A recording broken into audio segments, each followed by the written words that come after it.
খেলাধুলা ও ইসলামের মূলনীতি। ইসলামে জীবনকে খেলতামাশার বস্তু বলা হলেও তার অর্থ এই নয় যে মুমিন ব্যক্তি অলস বা উদ্দেশ্যহীন হবে। মূল লক্ষ্য হলো পরকাল। সূরা আনআম আয়াত নং ৩২ আল্লাহ বলেন, মাল হায়াতুদ দুনিয়া ইল্লা লাইবুন ওয়া লাহু ওয়ালাদ দারুল আখিরাতু খায়রুল লিল্লাযিনা ইয়াত্তাকুনা আফালা তাআকিলুন। পার্থিব জীবন তো কেবল খেলাধুলা ও ক্রীড়া কৌতুক, আর পরকাল মুত্তাকিদের জন্য শ্রেয়। তোমরা কি তা অনুধাবন করো না? ইসলাম শরীর চর্চাকে নিরুৎসাহিত করে না, বরং শক্তিশালী মুমিন হতে অনুপ্রাণিত করে, যাতে ইবাদত ও দ্বীনের কাজে শক্তি পাওয়া যায়। সহিহ মুসলিম 2664 নং বর্ণনায় এসেছে, আল মুমিনুল কাওয়িয়্যু খায়রুন ওয়া আহাব্বু ইলাল্লাহি মিনাল মুমিনিদ যায়ীফ ওয়া ফি কুল্লি খায়র। শক্তিশালী মুমিন দুর্বল মুমিনের চেয়ে উত্তম এবং আল্লাহর কাছে অধিক প্রিয়, যদিও উভয়ের মধ্যেই কল্যাণ রয়েছে।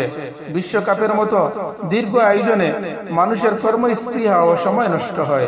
কিয়ামত দিবসে সময়ের হিসাব দিতে হবে। হাদিস শরীফের মধ্যে এসেছে, আল্লাহর রাসূল বলেন, সহিহ বুখারী 6412 নম্বর বর্ণনা, নি'মাতানে মাকবুলুন ফীহিমা কাসীরুম মিনান নাস আস-সিহহাতু ওয়াল ফিরাগ। দুটি নিয়ামত এমন যাতে অধিকাংশ মানুষ প্রতারিত, সুস্বাস্থ্য এবং অবসর সময়। খেলার মাঠে বা টিভিতে খেলোয়াড়দের সতর্ক খোলা থাকে, মুমিনের জন্য যা দেখা গুনাহের কাজ। সহিহ মুসলিম 338 নং বর্ণনা, লা ইয়ানজুরু রাজুলু ইলা আওরাতির রাজুল। কোন পুরুষ যেন অন্য পুরুষের সতরের দিকে না তাকায়। ফুটবল খেলায় সতর সাধারণত উন্মুক্ত থাকে, যা দেখা শরীয়তে নিষিদ্ধ।